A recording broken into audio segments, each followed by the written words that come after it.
Assalamualaikum warahmatullahi wabarakatuh. Perkenalkan, nama saya Sinta Dewi Pemi, NIM 2892150125 dari Fakultas Ekonomi dan Bisnis Prodi Manajemen Malam kelas B, dosen pengampu Bapak Lulu Abdillah Kurniawan, SEMM.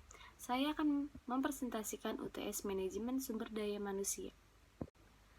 Pengertian pengembangan sumber daya manusia, SDM adalah individu produktif yang bekerja sebagai penggerak suatu organisasi, baik itu dalam sebuah institusi maupun perusahaan yang memiliki fungsi sebagai aset sehingga harus dilatih dan dikembangkan kemampuannya. Sumber daya manusia secara makro adalah jumlah penduduk dengan usia produktif yang di suatu negara. Selanjutnya yang termasuk sumber daya manusia adalah tenaga kerja. Tenaga kerja adalah individu yang menghasilkan barang dan jasa dalam suatu perusahaan atau organisasi. Tenaga kerja ada di Kosara usia 15 sampai dengan 64 tahun. Usia pradak ada di rentang usia 20 sampai dengan 40 tahun. Tenaga ahli. Tenaga ahli adalah individu yang memiliki suatu keahlian khusus. Tenaga ahli sangat dibutuhkan oleh perusahaan. Pemimpin. Pemimpin berfungsi untuk memimpin jalannya perusahaan. Baik buruknya jalan perusahaan ada di tangan pemimpin. Pengusaha. Pengusaha adalah individu yang mampu mengembangkan usahanya. Pengusaha juga bisa membuka lapangan pekerjaan. Produsen. Produsen adalah individu yang bisa menghasilkan barang. Konsumen. Konsumen adalah individu pemakai dari barang yang diproduksi. Pengertian sumber daya manusia menurut para ahli. Malayu Hasibuan 2005.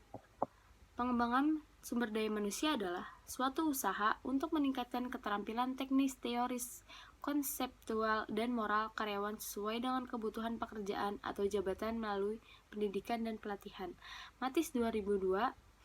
Pengembangan adalah usaha-usaha untuk meningkatkan kemampuan karyawan dalam lingkungan pekerjaan untuk menghadapi berbagai penugasan. Ramun Dojo dan Hasan 2004.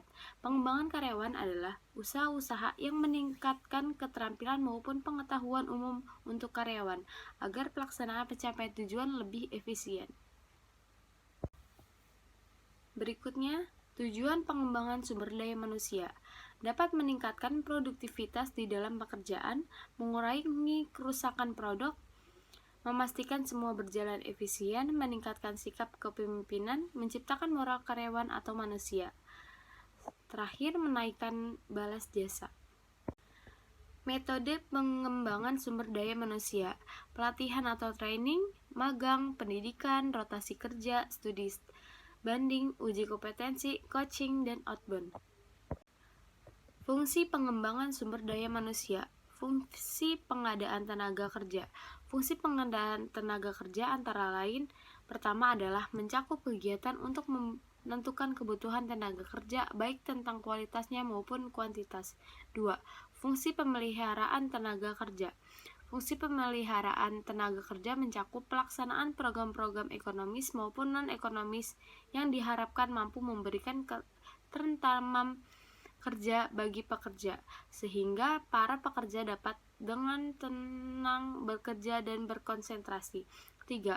Fungsi pemutusan kerja. Pengembangan sumber daya manusia juga berfungsi untuk memutuskan atau mengakhiri hubungan kerja atau dikenal dengan pemutusan hubungan kerja atau PHK terhadap karyawan yang ternyata tak bisa mengikuti apa yang diinginkan perusahaan. Pengembangan sumber daya manusia kinerja guru. Kinerja guru adalah prestasi yang diperlihatkan dalam pelaksanaan tugas, tanggung jawab, dan wewenangnya, sesuai dengan tujuan dan prinsip supervisi menurut ukuran yang berlaku atau yang ditetapkan untuk pekerjaan yang bersangkutan. Kinerja guru di sekolah sangat terkait dengan profesionalitas guru, karena pengembangan guru profesional merupakan program sekolah yang harus diprioritaskan. Adapun kinerja guru dalam proses belajar mengajar adalah kemampuan guru dalam melaksanakan tugasnya sebagai pengajar yang memiliki keahlian mendidik anak didik dalam rangka pembinaan peserta didik untuk tercapainya instruksi pendidikan.